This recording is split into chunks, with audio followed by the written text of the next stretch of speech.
Hey, welcome to this special WrestleMania edition of Shooting Straight Wrestling Podcast. We literally just got done watching it, and we're going to give you our opinions, results, and also cover the Hall of Fame and NXT Takeover. Absolutely. This and more when we come back. But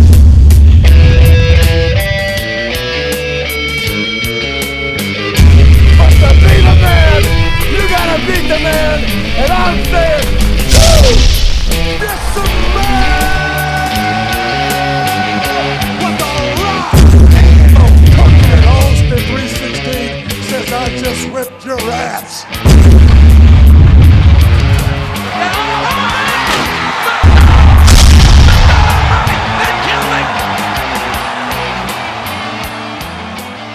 Hey, we're back. I'm Brian Brown. Red Scorpion, Mike Martinez. All right, so we just got done with WrestleMania. What's your initial thoughts about it? I liked it. I thought it surprised me a little better than I thought it was going to be. We were just talking about which one was better last year's or this year's, and still toss up. It's still hard to decide, but it was actually a pretty entertaining show. Yeah, there was some surprises. I thought it was okay. I mean, for a WrestleMania, I didn't think it was as good as Should have been. Yeah, they should have built it up more. And I don't know, we'll get into it. There was some stuff with The Rock that I thought they could have done a little better job with. But so we'll get into it. Do you want to start off with the NXT Takeover that happened on Friday? I believe, right? Friday the 1st, and it was no April Fools on that particular day because it was actually it was a show-stealing event. I mean, in terms of the whole weekend. What do you WrestleMania versus NXT Takeover? Entertainment-wise, WrestleMania, but match quality and professional wrestling-wise, definitely Takeover, no doubt. Yeah, definitely. No doubt. Opened up with the tag titles, the Revival defending against American Alpha. Yeah, and I've told you I'm big on the Revival. I think they're gonna reinvent tag team wrestling. They remind me a lot back. of the young Brainbusters from back in the day, Arn and Tully. They got that old school feel. But they've got tag down to a science. And I love how they go. I'll say it again, old school with it, where they try to cheat. They know how to break up accounts. They do. There was a spot in this match where I'm not sure who's who. I believe it was Dawson was down, and he tags his partner in from outside the ring. Of course, we all know that's not a real tag. So the referee goes to tell the other guy it's not a real tag, and he cold cocks the guy, knowing it wasn't a real tag. That was their maneuver to cheat a little bit, and I how great was that? You know? Because it's been a while since then tag has really been focused and really that serious, you know, in terms of actual tag teams and doing stuff like that. Both teams did awesome too. Yeah, it was great. American Alpha, they won the tag titles. They're young. There was a lot of simple spots for me in that match, but I mean it was very entertaining, very crisp. It came off pretty clean, and congratulations to them. It should be pretty good. I'm sure they're going to continue to feud over the titles, the next few months. Or so. One thing I noticed is we didn't see Enzo and Kaz at all on this. So you think they're getting the bump? I'm wondering about that. I've been hearing a lot about it. People said that Cass may not have been ready for it yet or whatever. That's what's been holding them back. But I was wondering about that. Maybe that could be what it is. I mean, the night after WrestleMania on Raw is always the night when all these things happen. Yeah. So who knows? Yeah, definitely. Next was Austin Aries versus Baron Corbin, and Austin Aries goes over. Yeah, I was telling you I didn't think it was the best match that they could have had. I've known Austin Aries was what's the proper word? Shorter in stature than other wrestlers. I had known that, but to see him up against a big Corbin was you knew his size was different. I like the way it finished. Used his old veteran trick to win the match. So there's nothing controversial. Oh, he beat him with the finish, playing the simple or whatever. Just kind of out-tricked him. Yeah, exactly. Yeah, which I don't know, for his first match, I've been noticing a lot with the guys from TNA or from the indie scene. It takes them a few matches to really get adjusted. You look at AJ Styles' first match against Chris Jericho, there was definitely some adjustment needed compared to what we saw tonight at WrestleMania. Oh, yeah. So I'm sure Austin Aries will be the same. Yeah. Just take him a few matches to get in the groove again. And it's all going to depend on who he works with, too. Yeah. I think that's going to be a huge and thing. you can't forget Corbin is a rookie. He's still developmental. Yep. He is, so... Yeah, and both did a great job in that match. Yeah. It was just to me it For what it was a good match, you know. Yeah, definitely. Shinsuke Nakamura made his debut. They placed him against Sami Zayn. Couldn't ask for a better opponent. It was a great match. Oh, yeah, match of the year candidate for sure. It was definitely. It had a real feel to it. It was definitely something better than I've seen in a long time. Yeah. And I had told you earlier that was my first watching a real match of Nakamura's, and wasn't sure what to expect. Heard a lot of great things, and surprised with how, I guess, erotic that it really pushes the envelope. Some of his moves, some of his things he does. I wasn't expecting that at all. My worry, I think he's great. I think his style is great. My worry is that if I didn't know what to do with it, what would be like Vince McMahon? Hopefully he stays in NXT for a minute. Exactly. Kind of gets his bearing, and Triple H will have more of an influence when he hits the main roster. Exactly, and to me that's the perfect place for him right now. Basically for reasons like that, just kind of working on him, because the style that he's had, and just the fact that he's had that gimmick and the way he is and everything that he does it's went over so well in Japan for so long, and ROH embraced it, and now NXT seems to really be kind of embracing it. It's just getting him kind of fitted in that mold and kind of being able to both sides please each other in a way, and I think he'll be just fine. It's going to take him some time to get to the main roster, which is fine with me. I think he's right where he needs to be. He goes over in a great match, show respect at the end of the match. They shake hands, and it turned out to be. And that should be it for Sammy, right? I think he's main roster bound. Yeah, that's another one. Yeah, he was on WrestleMania, and he looked right at home at WrestleMania. And that was a plan for a long time. If he wouldn't have got injured the way he did, he should have been up a while back. So, when he has match with Cena. Next was the ladies' title. Asuka defeats Bayley to win the title. Did you consider that an upset, or did you? I was thinking that Bayley would go over. You would get a rematch. Maybe Asuka goes over, then you get a rubber match, or at the third match. Yeah, I was a little surprised too. I was definitely. Asuka's been kind of a dominating factor in the women's division over there, but Bayley's been so huge. I was telling you before how she is NXT. Yeah. She's NXT bred and born basically. Yeah. But Asuka goes over. She makes the 3 count. I was completely surprised about it, and she wins the title. I think the match suffered a little bit being right after a Nakamura match because, the crowd was pumped. I was pumped, and then so there was a lot of things that the match was on point, but I don't think the crowd was behind it as much as they would have been if he would have had a buffer match in between. I completely agree. And then NXT title match, Finn Balor goes over on Samoa Joe. What do you think? Awesome match. I know the blood wasn't planned. It kind of took away how much attention they should have just let him run with it. Yeah, but was a little over. Yeah, but I think it added. But then again, it added to it. It gave it a little more dramatic. I think the fans were kind of getting pissed too with the constant attention. Joe definitely was too. Oh yeah, he was just let me wrestle. How about the sighting of the It Factor, Bobby Roode at ringside? Yeah, that was a pretty cool moment. I think he's a perfect fit for NXT, perfect fit for WWE. I think. I agree. Yeah, just a little polish and he's good to go. Absolutely. Yeah. So I was kind of excited. And that's making NXT such a stacked roster now too. I don't know if Joe's going to get the call up. I'm assuming so because, what else can he do in NXT at this point? Austin Aries, Bobby Roode. You got Nakamura is there now. Finn Balor, And then who's the other Japanese guy who's been out with the injury since last year?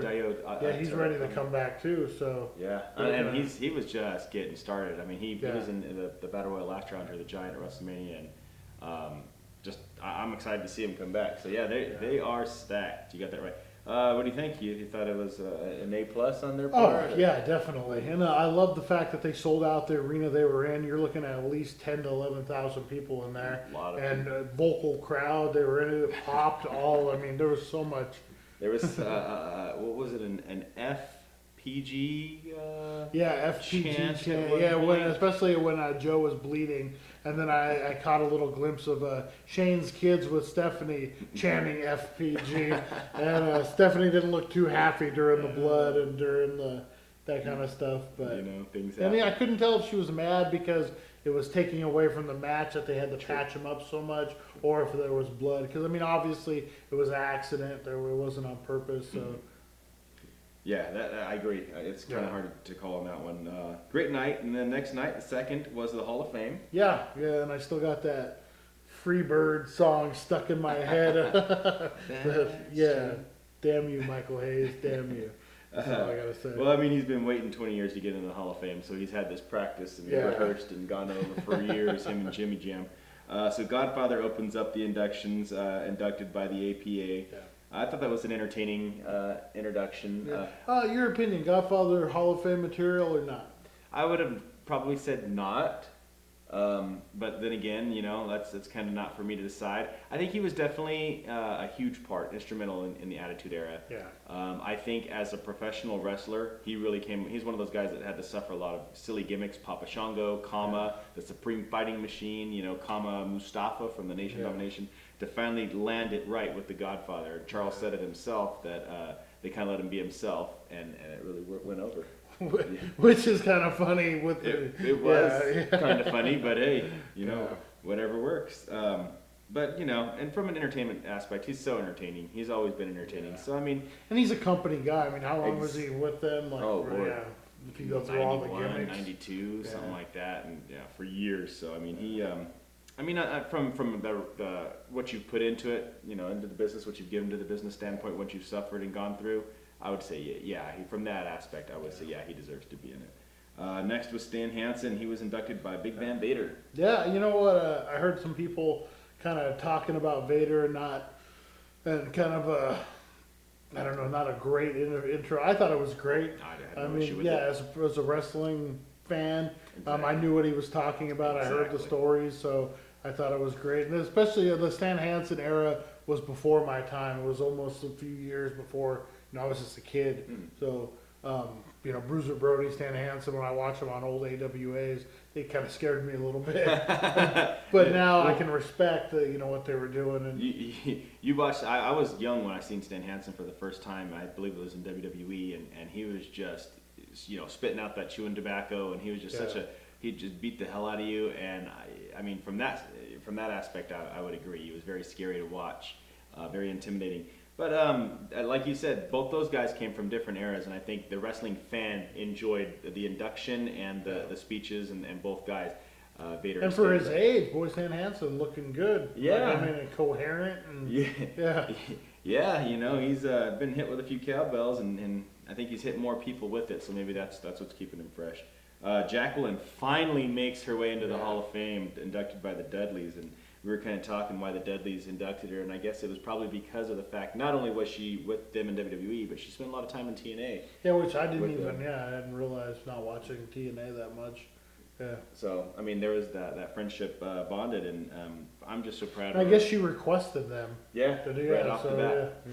And I'm just glad, because I'm so glad. I think of one of the women that just pioneered that division, and really, in my mind still to this day, could probably go in there and beat up some of the women wrestlers. She's definitely one that could. I remember her in WCW, and I guess there was some heat with her in Disco Inferno because he had to put her over. Oh, yeah. And he was so mad, but I mean, it was believable. It was. It was, and it wasn't like Disco was, a top guy at the time anyway, so who cares, really, in my opinion. But yeah, her run in WCW was pretty cool. I'm so glad she made it to WWE, though, because that's where she really stood out. Especially during that time with your Sable, your Lita, and all that. That's when that division was redeveloped and revolutionized, and you had Trish coming in, and like Molly Holly. Yeah, Molly Holly, and Terry Reynolds was there, Victoria, a lot of girls, so finally glad she makes it in. The Fabulous Freebirds, inducted by the New Day. Yeah, my favorite line of that induction was talking about the face paint, and they were referring to the Confederate face paint, the Confederate colors they wore, and New Day played it off very well, where they were like, it was red, white, and blue, America, we love America. Yeah, so that was a pretty good, and I think it eased the tension, because I think there was some worry that the Freebirds might not be as PC as they wanted. So it was definitely very entertaining. Was the New Day, and like you said, the Fabulous Freebirds seemed very rehearsed. Very rehearsed. Yeah, But then again, very Abbott and Costello to me, slapstick. And I didn't even know who Ronnie Garvin. I'm sorry, not Ronnie. Yeah, Jimmy Garvin. Jim. Yeah, I couldn't. I'm like, who is this other guy that's running around? With all that hair and the big old giant And thick the beard, glasses and the yeah. beard. I mean, it was like wow. And it was great to see the kids of Buddy Roberts and Terry Gordy come in and just share a little bit of their father's legacy and stuff, and to have Kevin Von Erich come out and put a good word, and that was just it was good for wrestling and wrestling fans, in my opinion. The next one was the Big Boss Man, who was inducted by Slick, brought out by Slick, and then his wife and daughters were the recipients of the. Yeah, that was. It was great for them. A little awkward because it was the family, and he had passed away, but they had some good stories, and And you seen the nightstick, which the wife said was used, so beat up many of people. So that's kind of funny. How about Snoop Dizzle? I thought that was great. Very humble, very appreciative. Yeah. And a big plug for Sasha. Yeah, I thought that was cool. Absolutely, and which is it's her cousin if you didn't know that. And he's been a huge WWE mark for a long time. He's always constantly. I like I like it when they bring people in from. We'll say celebrities, and then they give their story of like the first time, and he talked about his uncle bringing him to, I want to say the LA Coliseum, it might have been somewhere else, where he saw Gorilla Monsoon and Andre the Giant. And those are memories we all have. The first time we ever went to wrestling and how that impacted us. And no matter what we do for a living, wrestling has had an impact, and he was blessed enough to do stuff in wrestling. I know people give the entertainment wing of the Hall of Fame a bunch of crap, but I mean it means something to people, and why not? Yeah, especially if they enjoy it and they love wrestling, then no biggie. Joan London won the Warrior Award, which was very special for her. And then finally Sting inducted into the WWE Hall of Fame. A real Hall of Fame. Ric Flair did a great job. Oh, Lord. Loves to go off of Q and talk about different things. All of a sudden he's talking about what a great job Vince McMahon's doing.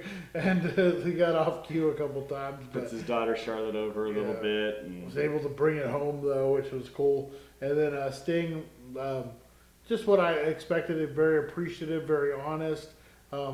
Love that he brought in his faith into it. He didn't waver from that. Talked about some of his moments. My favorite one was said an NWO angle was going on, and he goes down. Kevin Nash goes down next to him, and hey Kev, are you okay? Yeah. Is you okay? Yeah. And then all of a sudden he says he just sees a big leather leg go over him. Can I cuddle with you, Sting? Right in the middle of the match. And he said that those are his memories of WCW, which. He was very humble. I thought that I was a little sad to hear it at the end. The one thing's for certain about Sting is nothing's for certain, except for the fact that he is retiring. And he got a pretty good ovation because I think the fans just, especially the WWE Universe fans, were just appreciative of the fact that they got to finally get Sting. They finally had Sting. Who cares? He's kind of screwed around the way they it wasn't a great run at all. But the fact he was at a WrestleMania, he had a world title match. He was involved in some great big time angles. Hey. Yeah, and the difference between the last, he may have been, I wouldn't even say more active, just better used for them and TNA over the last few years. But the joke always was.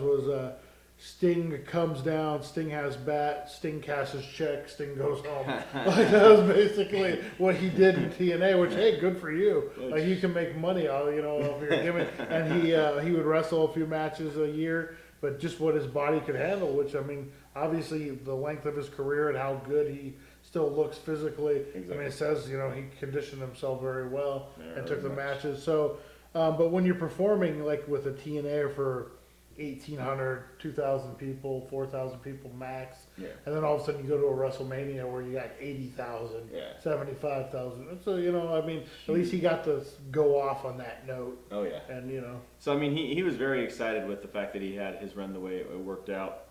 I'm not sure that having the way it ended with Seth Rollins was kind of the way he wanted it to end. Wow. But, hey, things happen. Would have loved to see the Taker Sting match everyone wanted. This year would have been perfect for it. Would have been great. not that the Shane Taker match wasn't, okay. I mean, definitely was a good match, but Sting and Taker has been the dream match everyone's been wanting to see. Yeah, definitely. So, pretty entertaining Hall of Fame. Yeah. But now we get to the big time. All right. WrestleMania 32. All 4/3/16. Live just minutes ago. Yeah. Just finished watching it.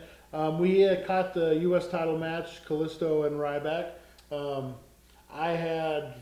Who did I have? You had Kalisto, I had Ryback. I was thinking with the new look and everything, maybe they were, and with Sin Cara being back, maybe they're going to pitch more of the Lucha Dragons as a team and give Ryback a singles run with that title, but that was not to happen on this evening. Yeah, I think they're pushing for Kalisto to do good, a big push for him to do big things.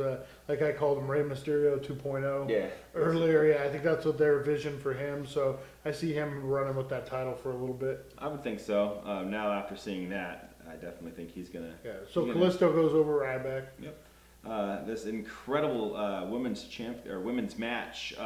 Total Divas team. There's 5 of them versus the Team Bad and Team Blonde or whatever. Total Divas win the match, and we'll just leave it at that. Yeah, that's and this is all pre-show. Yeah. This is on the pre-show, and then the Dudleys versus the Usos. Yeah. And that was a pretty decent match, but Usos go over. Yeah, very unspectacular too. Just a quick super kick, and then that was it. Yeah, I thought they would, be more flash for that, but I had the Usos, you had the Dudleys. Dudleys did bring out the tables though. yeah, and then Usos finished the tables. Yeah. Usos finished it off, Yeah, so I thought that was interesting. Next was the Intercontinental title ladder match. Kevin Owens defends the title against Sami Zayn, Stardust, Sin Cara, The Miz, Dolph Ziggler, and Zack Ryder. We both had Kevin Owens in that match. Were we not surprised or what? Shocking. I think everyone was shocked. The fact that let's just go ahead and say it, Zack Ryder goes over. I was shocked that he was even in a WrestleMania match, let alone you know what? But everyone deserves a WrestleMania moment.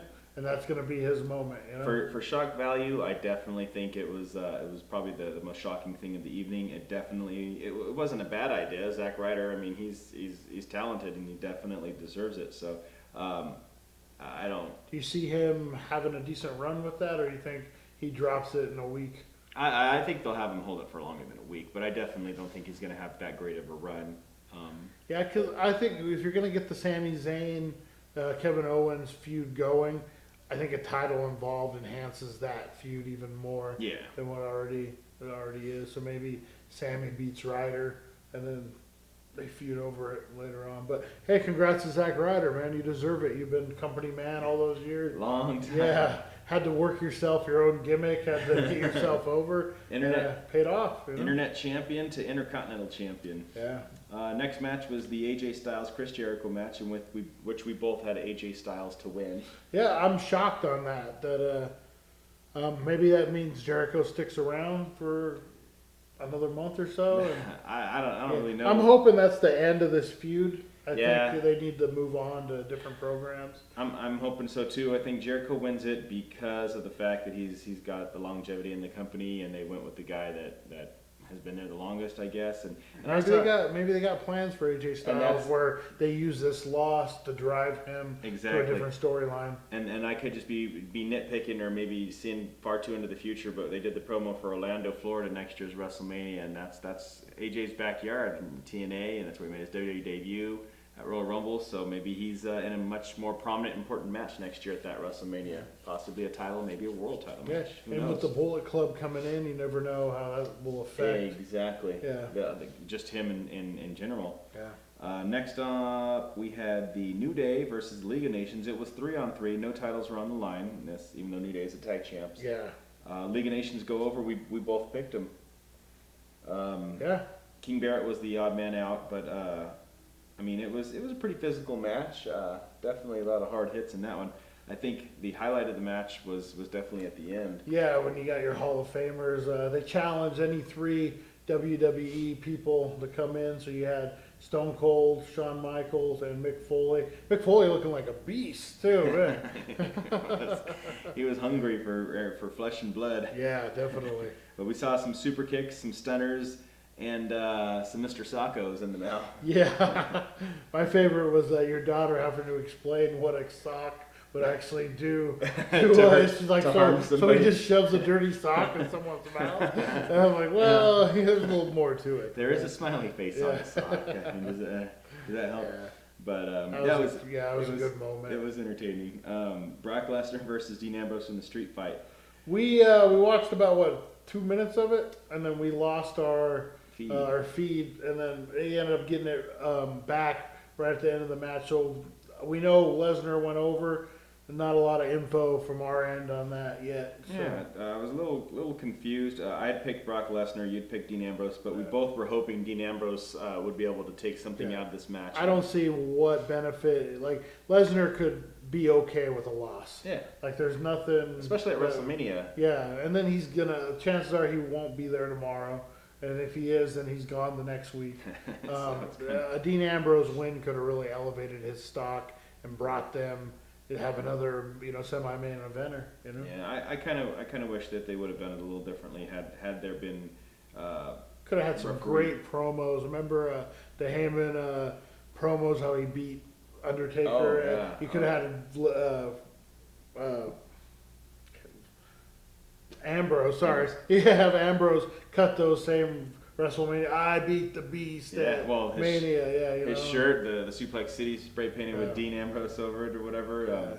That was just classic, but it's regular WWE booking. Exactly. A little surprised by it. Go figure. The Divas title was renamed the Women's Championship, a new title brought out by Something we've Lita. been pushing for a long time. Oh, Lord God, I hate calling them divas because they're women wrestlers, they're lady wrestlers, they're superstars, they're workers, they're not divas. A diva is a chick that's just constantly bitching about shit.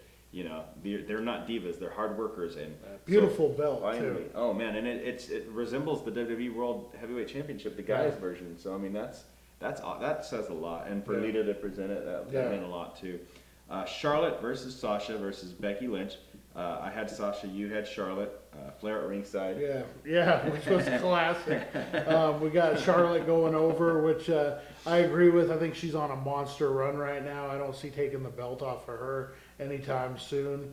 I think she elevated that division and is still doing it. Had a great wooing match between Flair and Sasha where they're just woo back and forth, and then Becky Lynch does a suicide dive, hitting Flair, and I thought maybe he broke a hip. Who knows? Poor guy. Yeah, before a whole match before that, he was just sitting in his corner. Thought he had fallen asleep a couple times, but yeah. Oh, poor Flair, man. But it was a great match. It definitely was a great match. And though I wanted Sasha to win the belt, I mean, we were just talking about with Charlotte keeping it. It just builds up that feud between them even more because she wasn't the Would one. love to see a payoff at SummerSlam. Have Charlotte running from Sasha from now to SummerSlam. Sasha finally gets the SummerSlam match, and then I'd be okay with her getting the belt at that point. Yeah. But a good 3-4 month build up. Yeah, and that's important right now for the division itself and just how strong it is right now. I think that would work out. Hell in a Cell was Undertaker versus Shane. Match was better than I thought it would be. I don't understand the storyline aspect of it or where it's going to go. It almost seemed like a throwaway match. Kind of. It was just like to feed the Undertaker, even though he's already had his loss. I picked Taker, you picked Shane, and just Taker goes over. Shane had some great bumps. He did coast to coast, which I was like, can he pull this off, that jump? And then he does the dive off of this cage. Taker rolls away, boom, goes through the table.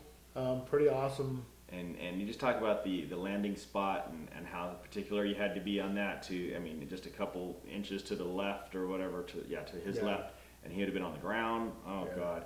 It could have gone all kinds of wrong. But to his credit, he fought a great match. He's in great condition. And the way they used with him training MMA, and they used that in the match, it made it believable that he could not go toe-to-toe, but he really could hold his own. Yeah, hold his own against Taker, which it was believable, which was, I think, everyone's worry was that this wouldn't be believable. Exactly. So they've come a long way since the corporate ministry together. Next, and then a good spot on that match too was at the end.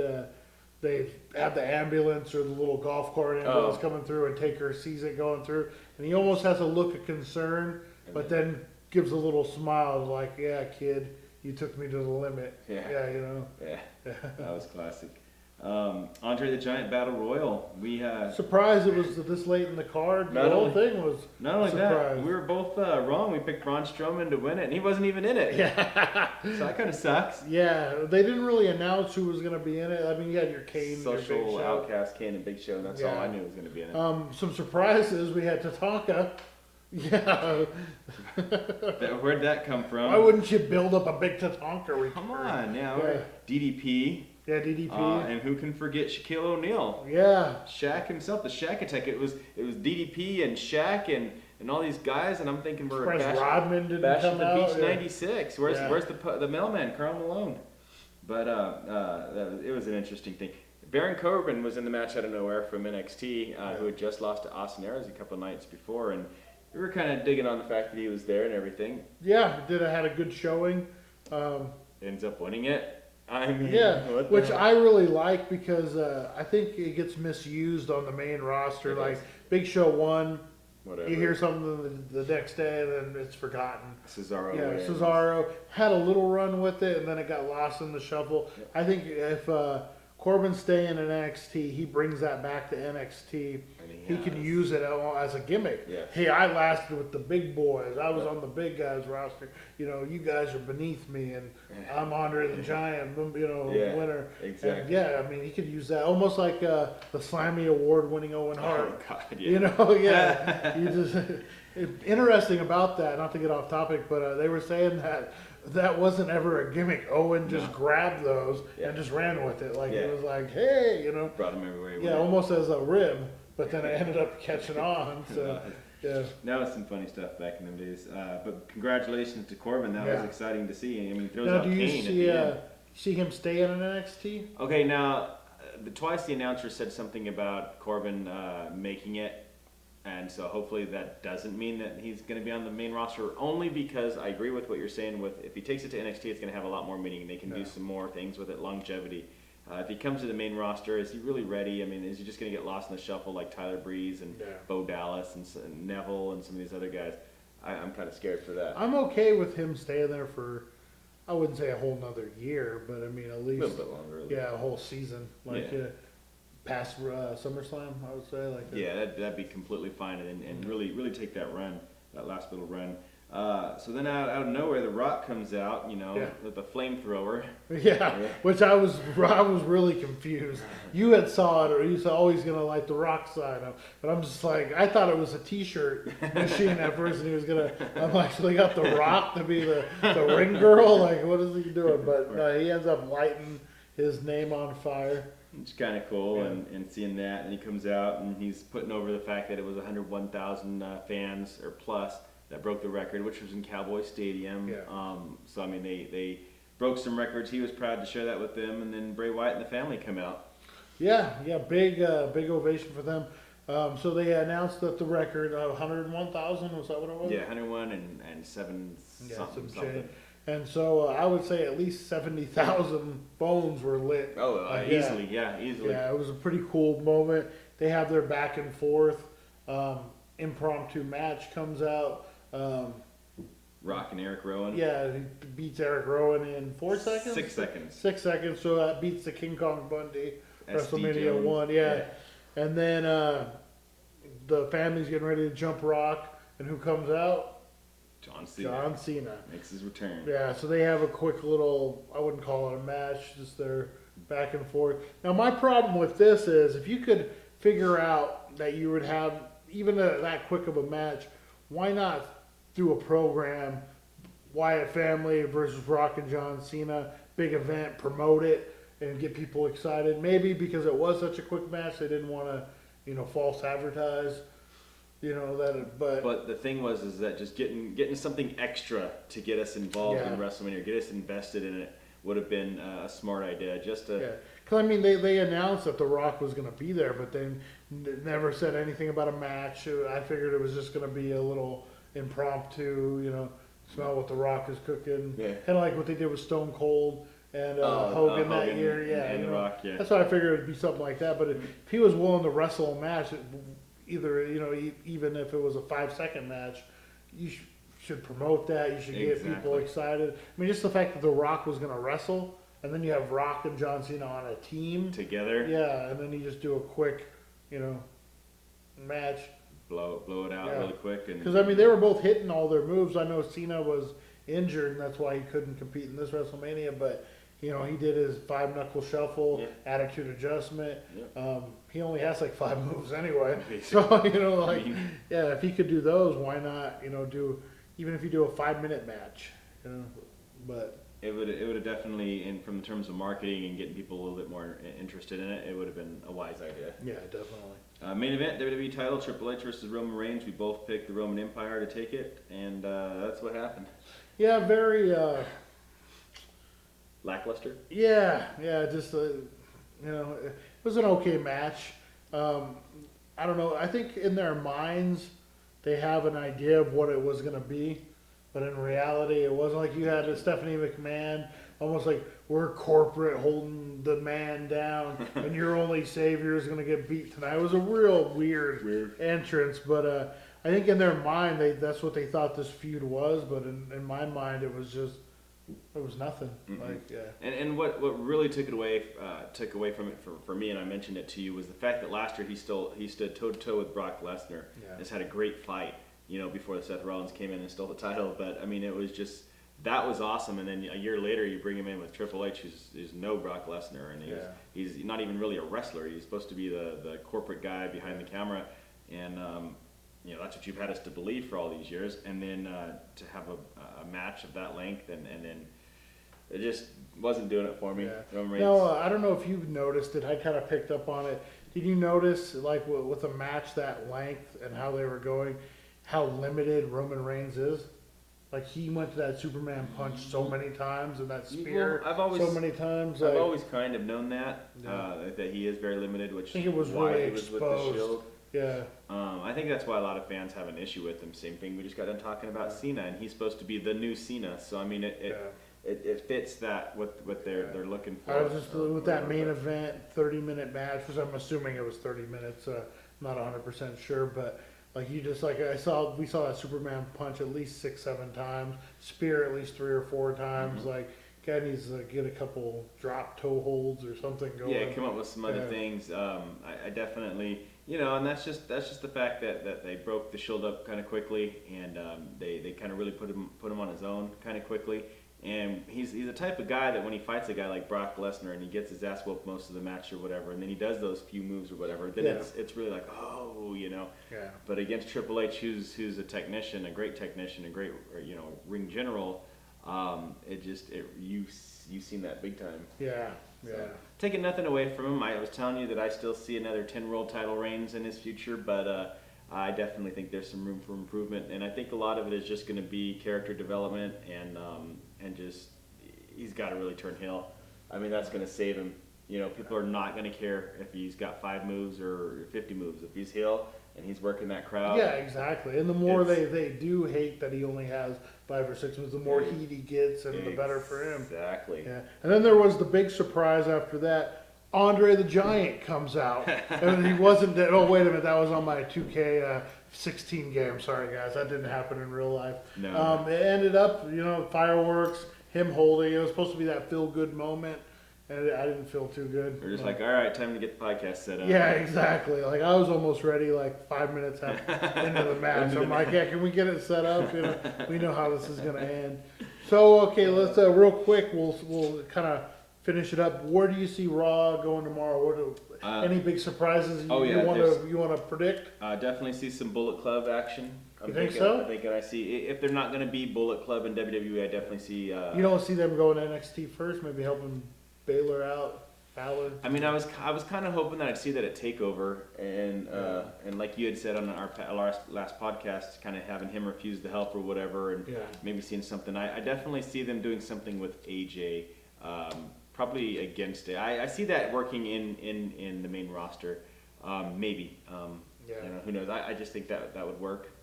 I mean, because NXT's got such a stacked tag team division right now. WWE really needs a good team, a good solid team. Yeah.